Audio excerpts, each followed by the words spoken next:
আমরা বড়ই চাটনি, বড়ই আচার ছোটোবেলা অনেক খেয়েছি। এটার সাথে আমাদের ছেলেবেলার খুব বেশি স্মৃতি জড়িয়ে আছে। তো আজকে আমি আপনাদের সাথে আমার পদ্ধতিটা আপনাদের সাথে শেয়ার করছি। নতুন হয়ে থাকলেন সাবস্ক্রাইব করে নেবেন, আর আমার ভিডিওটাকে যদি ভালো লাগে একটা লাইক অবশ্যই করে দিবেন। তো চলুন রেসিপিটাকে স্টার্ট করছি। তো এইখানে আমি বড়ইর টক বানাতে আমি একটা মশলা তৈরি করব। ওটার জন্য আমি 1 স্পুনের মতন আমি এখানে 5 ফোড়ন নিয়ে নিয়েছি, আর 1 স্পুনের মতন আমি এখানে মৌরি নিয়ে নিয়েছি।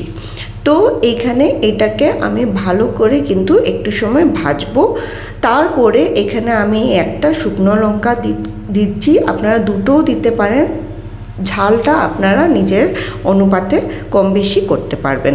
তো আমি এটার বিচি বের করে নিচ্ছি, না হলে বেশি ঝাল হয়ে যাবে, তো বাচ্চারা খেতে পারবে না। তো এখানে আমার সব কিছু ভালোভাবে ভাজা হয়ে গেছে। যত সময় এটা থেকে ভালো একটা সুন্দর গন্ধ না বেরোয় আপনারা ভাজতে থাকবেন। তারপরে এটাকে আমি একটা কাপড়ের সাহায্যে মুছে নেব। তারপর এটার মধ্যে আমি তেল দিয়ে দিব। তো এই রেসিপিটা আমি সরষের তেলে বানাবো। সরষের তেলে এই রেসিপিটা বানালে ভালো লাগে। তো এইখানে আমি 2টো শুকনো লঙ্কা ভেঙে দিয়ে দিয়েছি তেলের মধ্যে। তারপর এটার মধ্যে আমি দিয়ে দিব আধা চামচের মতন 5 ফোড়ন। তারপরে এটাকে ভালো করে কিন্তু একটু তেলের মধ্যে ভাজবো। তো এইখানে আমি নিয়ে নিয়েছি 300 গ্রামের মতন কুল বড়ই। এটাকে আমি ভালো করে ধুয়ে নিয়েছি। ধোয়ার পরে এটাকে আমি শুকিয়ে নিয়েছি। তো এখন আমি এটাকে একটু একটু হাত দিয়ে টিপালি, এটা দেখেন এইভাবে ভেঙে যাচ্ছে। তো সবগুলো আমি এইভাবে ভেঙে ভেঙে দিয়ে দিলে কি হবে, যখন আপনারা নুন হলুদ দেবেন, মশলা দেবেন, তখন সব কিছু এই কুল বড়ির ভেতরে ঢুকবে, ভালো করে এটার টেস্টটা আসবে। তো এগুলো সবগুলো এইভাবে আমি ভেঙে ভেঙে এটার মধ্যে আমি দিয়ে দেব। দেওয়ার পরে একটু সময় হাই ফ্লেম দিয়ে আমি এটাকে একটু সময় ভাজবো। ভাজার পরে আমি এইটা গুড়ে রান্না করছি, আপনারা চিনি দিয়েও রান্না করতে পারেন। তো আমি গুড়ে রান্না করব। তার আগে আমি এখানে একটু নুন আর একটু হলুদ দিয়ে দিচ্ছি। তো নুন আর হলুদ দিয়ে এটাকে আবারও এটা ভাজবো যত সময় এটা একটু নরম না হয়ে যায়। তো এটাকে আমি একটু সময় ভাজলাম। ভাজার পরে এটার মধ্যে আমি দিয়ে দিলাম গুড়। তো এইখানে আমি 100 গ্রামের মতন আমি গুড় দিয়েছি, 300 গ্রামের মতন আমি বড়ই নিয়েছি, আর এখানে 100 গ্রামের মতন আমি গুড় নিয়েছি।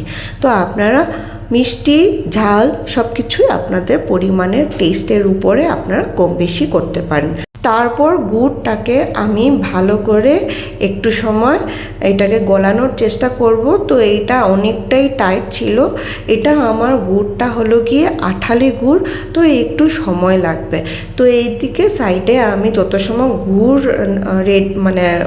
গলে না যায়, আমি ভাজা মশলাটাকে পাউডার করে নেব। তো গুড়টা একটু একটু গলা স্টার্ট হয়েছে, তো আমি এখানে জল দিয়ে দিলাম। জল দিয়ে দিলে গুড়টা একদম অনেক তাড়াতাড়ি গলে যাবে। তো এইখানে আমি গুড়টাকে ভেঙে ভেঙে ভেঙে ভেঙে জলের মধ্যে দিয়ে দিব। তারপর একটু বয়েল আসার পরে আমি এটাকে ঢেকে দেব।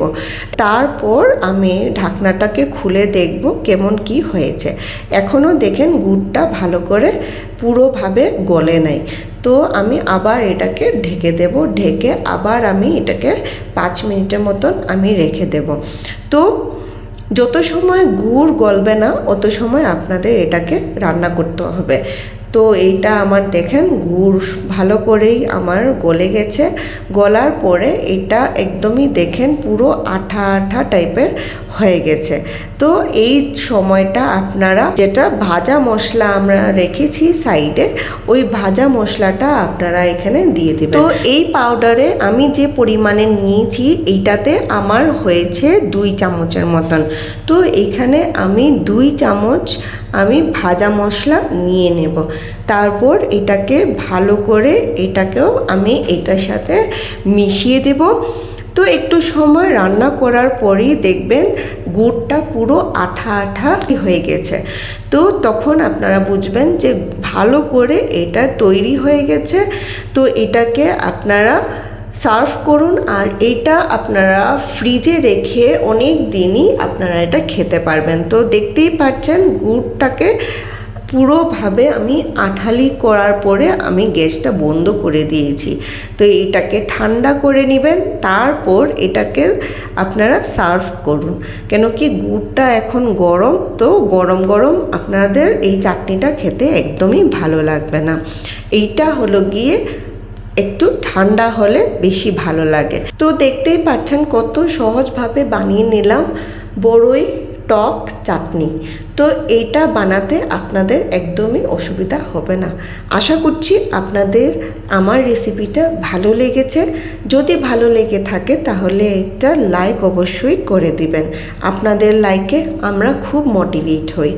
তো এই রেসিপিটা আপনারা আপনাদের বাড়িতে বানিয়ে সবাইকে খাওয়ান। এটা হলো কি সবথেকে লাস্টে আমরা ভাত খাওয়ার পরে এটাকে এনজয় করি। তো এটা আপনারা বানিয়ে আমাকে কমেন্ট সেকশনে বলবেন এসে কি আপনাদের কেমন হয়েছে আর আমার রেসিপিটা আপনাদের কেমন লেগেছে। তো চলুন আসছি আরেকটা ভিডিও নিয়ে। তো সঙ্গে থাকবেন। এখনও সাবস্ক্রাইব না করলে সাবস্ক্রাইব করে আমার পরিবারে যোগদান হন। আর সাবস্ক্রাইবের পাশে একটা বেল বাটন আছে, ওইটাও আপনারা দিয়ে দিবেন। এইরকমই আমি সুন্দর সুন্দর নতুন রেসিপি আমি শেয়ার করি এই চ্যানেলে। তো আপনাদের কাছে নোটিফিকেশন চলে যাবে যখনই আমি ভিডিও আপলোড করব। তো এইটা আমি এইভাবে সার্ভ করব আর গার্নিশ করে দিচ্ছি এইটা ভাজা মশলা দিয়ে উপরে। দেখা হচ্ছে আরেকটা রেসিপিতে। ভালো থাকবেন, সুস্থ থাকবেন।